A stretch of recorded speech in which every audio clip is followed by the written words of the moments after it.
attempt of doing this video because I screwed up a couple times, but I don't know what went wrong. It glitched the second time. The first time I just screwed up. So anyways, this video is going to be about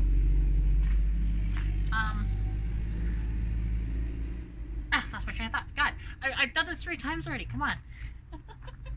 Yeah, see, this is why I do one takes, and it's kind of fun and whatever else. Anyways, we're going to delve into the project cars that you're looking at that have been sitting for a certain amount of time. You know, whether it's 5 years, 10 years, 15 years, blah, blah, blah, blah. And yeah, so I'm going to show you what to look for. And yeah, so anyways, let us begin. So first things first, you're going to want to pop the hood. Clearly, I took the hood off of this for this video because it makes it so much easier. So, you know, and you'll notice some stuff strewn about just because in other videos I did that and didn't put it back all together. So first things first, what I always do is you're going to want to check all the fluid levels. So, you know, like, hold the engine oil dipstick, which is typically on the driver's side, or, well, every car I've owned has been on the driver's side, right? Some engines might be a bit weird and different, but, you know, we can tell from that fluid there that it's old, but looks to be okay, and there is no milkshake in there, right? You know, other things you want to check is, if your car is an automatic, they will have one of these, and that is and they can be buried sometimes, but it will have a dipstick for the transmission that's under the hood. And now you look at this and you'll see, okay, well, it's full, clearly, but it's looks to be what the color of the oil should be, so it needs to be changed. You know, tranny fluid is usually red. Although there are different colors of tranny fluid. Just like there's different colors of coolant as well. But, you know, between gas and diesel and some performance stuff and non-water, etc., etc., etc. So, okay, check those two.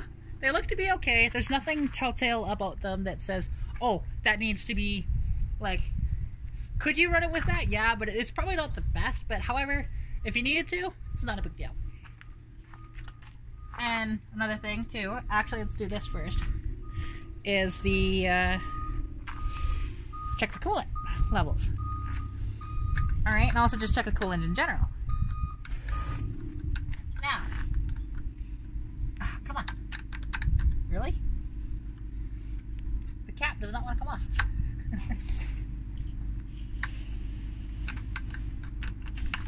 I can't get that cap off right now. It's so weird. I don't know why. Did I put this on wrong? Maybe.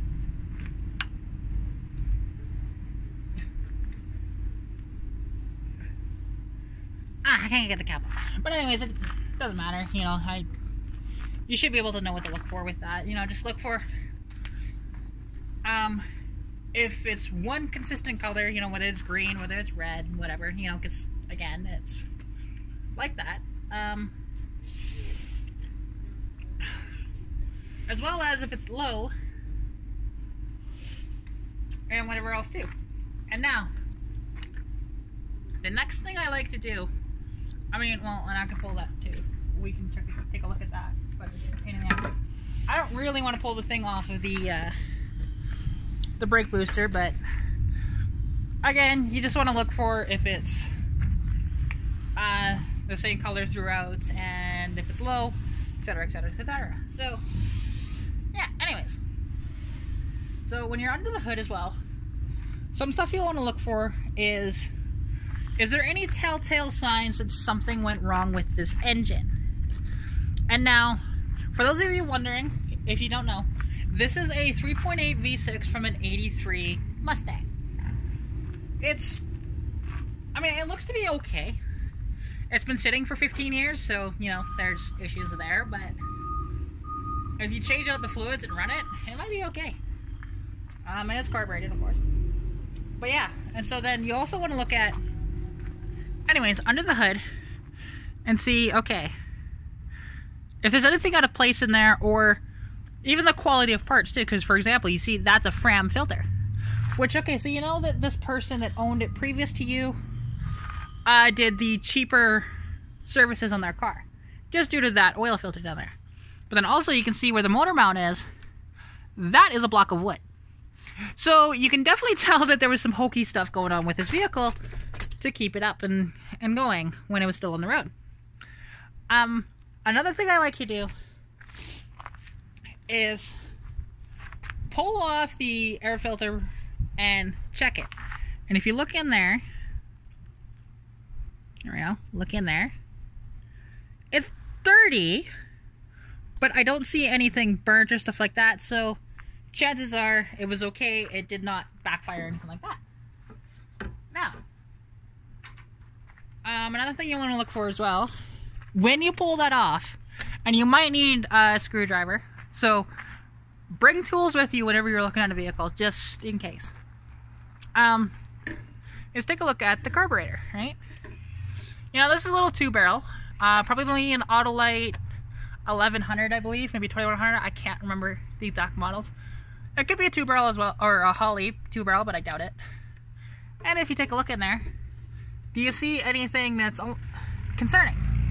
Which I can't really see anything that's too concerning in that. So, okay, that's fine. Now, if the owner of the vehicle says that it'll run, one thing you'll want to do, and this might seem odd, but trust me, I didn't do this with my car, but I did it with this one. Just to see, because I wanted to see if that engine would run, get me more money in the long run. So you want to pull the gas cap out. Right? Pull that out. And literally have a smell. And if you smell it and it smells like regular gasoline, like, you know, it smells like fresh gas, then cool. That's a good thing. But if it doesn't, well, then you got some varnished gas and you'll have to clear out the lines, which is a royal pain in the ass. So yeah, that's just one minor thing. I mean, obviously, you know, there is body work to look at, whatever else. Like with this thing, it has the rust in all the bad places. Like if we lower this down, there we go, pointing down, and you can see the rust down on that fender there. I'll go like this. Yeah, so you can see quite a bit of rust on that fender there.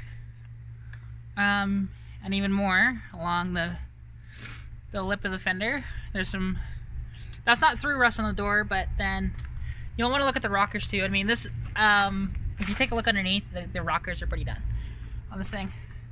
And there's a pinhole in this door. So, you know this thing has issues with rust. Now, the front fenders don't look too bad, but, you know, they do have a little bit of stuff that, they do need a little bit of body work, but they're not bad.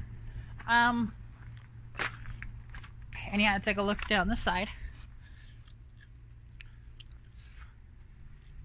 And something you'll want to do now, and I mean, and this hole there, plus that hole there, were covered up by the original trim. So, you know, the body moldings, like, well,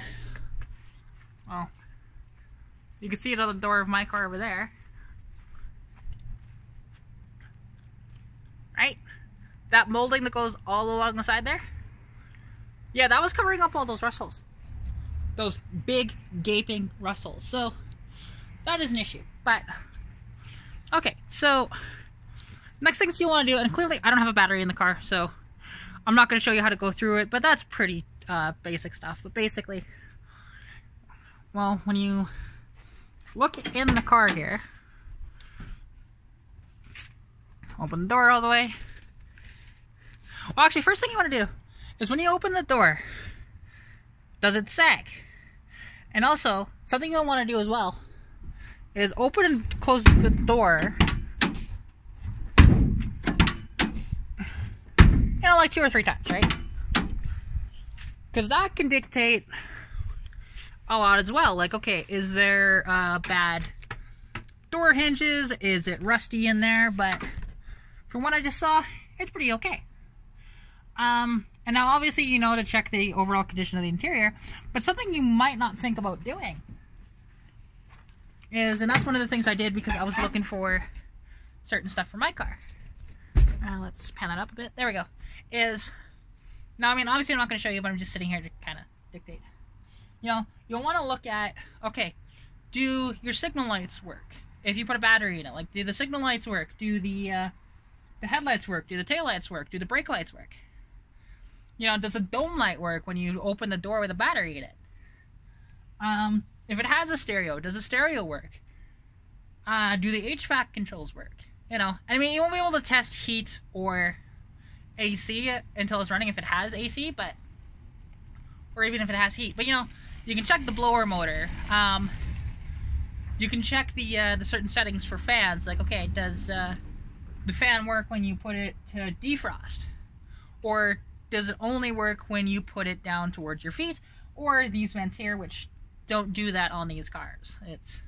This is a fresh air vent. You pull that, and then fresh air comes in and through there. So it's kind of like redneck AC, but from the factory. So yeah, that's pretty cool. And it's definitely really helpful when driving around in the heat. There we go. So, and also you want to look at, okay, what mileage is on the car. This is only a 5-digit dial, so it shows 68,472 kilometers on it. Which doesn't tell you much because it's a 5-digit. But however, when you look through a car, especially one that's been sitting, check to see if you can find any papers. You know, for service work done. For even if the bill of sale is in there, or whatever else too. Because I found quite a few cool things in here. Like, I found, not the original bill of sale, but a woman bought this car when it was 3 years old from a used car dealer in Red Deer. And she paid essentially 10 grand for it back then, which is actually a lot of money for a 3-year-old used Mustang that's not a V8. Now, this did have a little bit of options. You know, it had the center console in it. It had some nicer seats in it. And stuff like that. So, yeah. And I mean, when you're looking in here, you know, something you want to do if the carpet is in it is just step on the carpet and see if you can feel if it's soft. If it's soft, that means the floors probably need to be replaced. You know, little telltale signs like that. Okay, I'll get out here.